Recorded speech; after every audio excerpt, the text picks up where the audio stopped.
Today, we're going to begin focusing on theories that are primarily concerned with the environment and how they influence organizational effectiveness and survival. These theories are called resource dependence theory, network organization, and neo-institutional theory. All of these theories and conceptual frameworks are relatively recent contributions to organizations' research. Most of them emerged in the literatures in the 1980s onward. And all of these theories provide an open systems perspective on organizations. Each one will argue that there's no single best way to organize a corporation or to make decisions. The optimal course of action is always contingent or dependent upon external situations for the firm. As such, the best way to organize a firm depends on the nature of the environment to which that organization relates. The theory we're going to discuss today is resource dependence theory, and it views an organization in terms of its resource dependencies with other firms in the environment. Now, we've already covered a series of different theories in the course, so it may help to contrast them with the theory of resource dependence. What I'm going to do next is I'm going to review a few of our theories that we've covered already, and I'm going to compare them. We'll look at coalition formation, organizational learning, and organizational culture, and we'll discuss how they differ from the resource dependence perspective. Back in weeks 2 and 3, we learned about coalition formation and what it entailed. We learned that coalitions arise when multiple actors have inconsistent identities and preferences, and none of them can go it alone without the assistance of others. We read about players having their own interests and stakes and having their own resources. We also read about how these players had to negotiate or exchange and bargain until they reached an agreement by which coordinated action could follow. We also learned that coalitions could be managed and formed through various processes of exchange and bargaining, like horse trading and log rolling. These exchanges were all pairwise or dyadic, and they aggregated within a group to form a shared goal and agreement. The time frame of these exchanges and agreements were narrow, because the coalition's agreement was often fleeting. Resource dependence theory is similar to coalition theory in that it concerns exchange, as well as efforts to produce agreements. However, it differs from coalition theory in at least two important ways. First, it shifts the unit of analysis from coalitions of persons to interorganizational relationships of dependence. Here the concern is with a focal organization and its multiple resource dependencies with other organizations in the environment. Second, while coalition theory focuses on narrow windows of time specific to each transaction, resource dependence theory concerns extended forms of exchange or exchange relations. An organization can form a wide variety of buffering or bridging maneuvers used to overcome persistent dependencies in that environment. For example, you're going to learn that when a company merges with another company, it's often a means of absorbing dependencies and acquiring a degree of autonomy in the environment.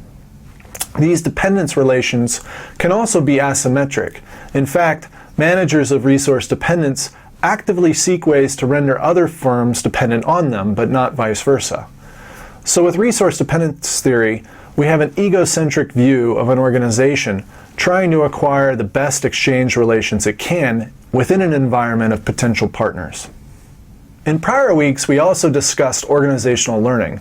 If you recall, organizational learning focused on how organizational participants adapted their practices within the firm as they engaged in process of doing their work.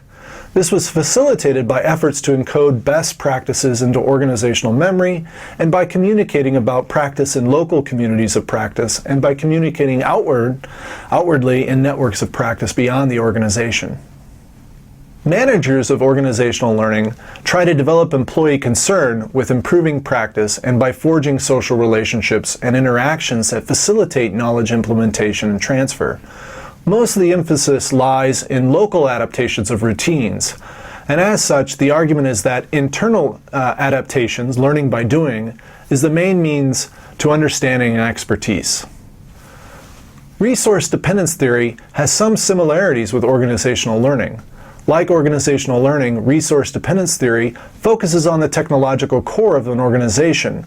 However, rather than describe the internal process of practice improvement and knowledge transfer, it describes how the technological core of an organization is buffered from the environment. Resource dependence theory describes how the organization, as some sort of unitary actor, bridges with firms in the environment so as to garner autonomy and control. Hence, concern is placed on becoming effective in an external environment and by establishing certain standard operating procedures for resource exchanges with other firms. So the focus shifts from mostly inward with organizational learning to mostly outward into the environment for resource dependence theory. Last week, we discussed organizational culture. And there the goal was to create an ideology or culture that members identify with personally, and managers used all sorts of strategies or rituals to make that happen. Now, of course, it's possible that different paradigms of organizational culture, whether integrated, fragmented, or ambiguous, will apply best to your firm's goals or context. But the general argument is somewhat similar to that of organizational learning. Adaptation is internal to the organization and not focused on external relations outside. Whereas for organizational learning, the effort was to generate relations and practices. Here, the effort is to engineer deeper social structures of cognition and norms. Here, managers worry about internal contingencies like layering on a culture too thick and having organizational members react in a resistant way. You all recall Kunda's worry about generating cynics within the corporation, tech, right? So managers have to balance the effort to prescribe a culture with allowing participants room for themselves. Otherwise, the participants' relation to the culture will undermine its effect. So organizational culture is inherently concerned with the process of sense-making and ritual performance. Standard operating procedures are viewed as practices and deeper, broader sets of practices than perhaps organizational learning related. By contrast, resource dependence theory is not concerned with sense-making, but with the selection of standard operating procedures that manages the firm's resource dependencies in the environment. In a way, resource dependence theory is a step back toward organizational process models. It brings our theories back up to the surface of ostensive rules and routines and away from deeper forms of sense-making. Managers form and select standard operating procedures that concern relations in the environment, and they seek relations that create favorable exchanges or favorable consequences.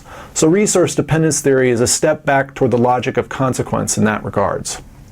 We can also discuss the prior theories in this course more generally, as natural systems as compared to the open organizational system being characterized in resource dependence theory. A good example of this can be found in how prior theories describe organizational uncertainty. That was something that arose within the firm from inconsistent preferences, identities, unclear rules, routines, and practices, and so on. Resource dependence theory is also concerned with organizational uncertainty, but it sees uncertainty as residing in the firm's external relations of interdependence. When external dependence relations are not managed or coordinated well, they create uncertain conditions, if not unfavorable conditions, for the firm's survival. Prior theories also regard dependence and uncertainty differently from resource dependence theory. For example, in coalition theory, dependence is not a problem, but something sought after to make the coalition hold. And uncertainty or ambiguity is often a reason for why the coalition stays together. By contrast, in resource dependence theory, the firm tries to accomplish autonomy and certainty, and it does this by freeing itself from dependence on other firms and by forging contracts. Hence, whereas uncertainty and dependence are an asset to coalition formation, they seem to prevent firms from acquiring an advantageous resource position. So, the shift from immediate local exchange conditions within a firm and among individuals to externally sustained exchanges in an environment between organizations seems to have different consequences and implications for our theories. Let's now briefly discuss the history and core features of the theory of resource dependence. Resource dependence theory, in great part, grew out of contingency theory. Therefore, it helps to understand the core features of contingency theory before we move onward. Contingency theory was a class of organizational theory from the 1950s through the 1970s that argued a firm's optimal course of action or structure was contingent upon the internal and external situation in which it found itself. As such, contingency theory offered a natural and open system view of the firm. Perhaps the most complete characterization of contingency theory can be found in Thompson's work. He describes how firms need to buffer and protect their technical core from all sorts of internal and external disturbances that can disrupt the functioning of that technological kind of core task. And he affords several prescriptions on how to minimize these contingent problems. So for example, he suggests that managers need to seal off their technological core and buffer it from internal and external influences.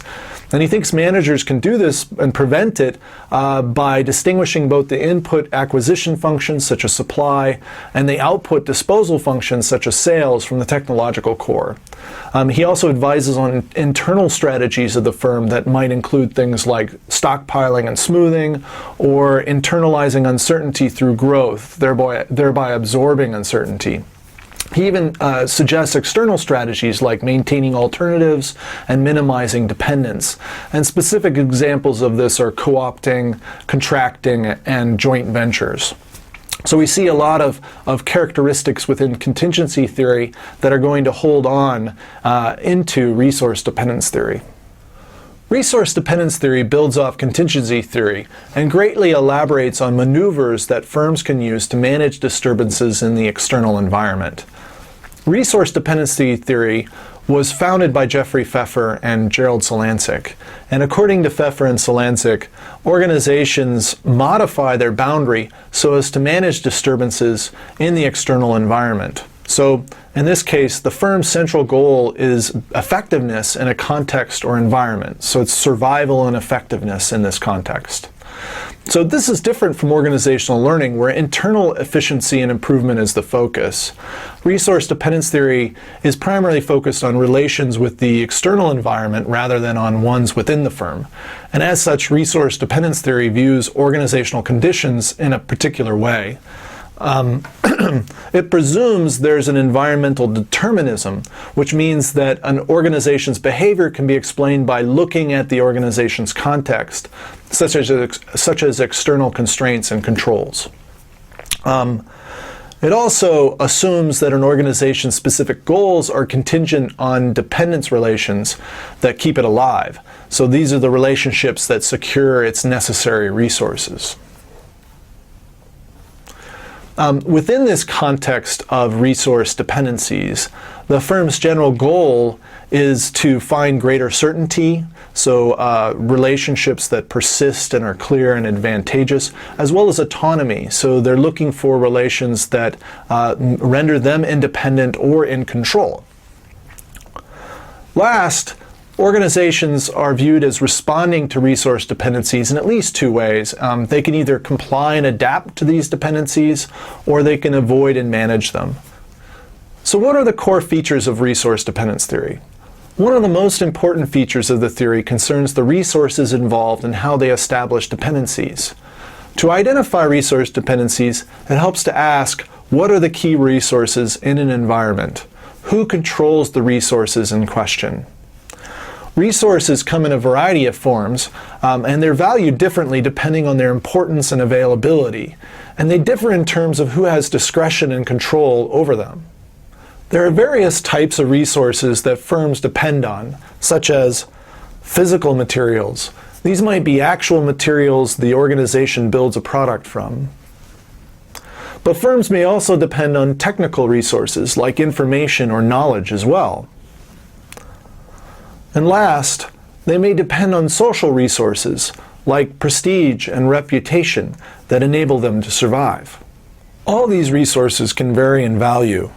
On the one hand, their value can differ by the importance of the resource. Is it in demand? Is it valued? Does the firm need the resources to survive? Is there a critical resource? For example, what does Stanford need to survive? Does it absolutely need students? Does it require a physical location, books, teachers, money, heating, food? What can it live without? What can't it live without? Is there a demand for safety, healthy food, expert teachers, and awards? For example, what do Stanford alumni most want to see? High SAT scores, winning state championships and national championships? What is it? What resources are considered most and least important? On the other hand, does the availability or supply of the resource influence its value? Is the resource scarce? Do only some of the other organizations have it? How concentrated is the resource? Are there alternatives to this resource? Can another kind of resource be substituted for it? Who else has it? Let's consider Stanford again. What does it offer? What does Stanford offer that is unique, that no one else can provide? It's an open question. Leave it for the forum. Discretion over a resource also defines relations of resource dependence. Discretion is defined in at least two ways. First, who controls the resource? Can the exchange partner dictate how you use the resource? Is the resource regulated by the government? So changing districting to increase the resource or pool of available students for a particular school? Is your firm dependent on the supplier for materials and funds? Or is it dependent on consumers like students and families? Second, what controls dependencies? What laws are in place? What are the copyrights or contracts and licenses that exist that prevent us from sharing certain curricula? So for example, in this course, I can only afford you images from the Creative Commons, so I'm limited to what I can show. So there's certain kinds of regulation over what kinds of information can be shared. So resource dependence varies from a variety of factors. There are different types of resources, and they can vary in value due to their importance and availability, and then certain actors and institutions can control discretion over those resources. Now clearly, important rare resources are of greater value. Moreover, actors and institutions that have the greatest discretion over these resources and the least amount of dependence will be the most autonomous and capable for forging certain relations with other firms in the environment. Once you understand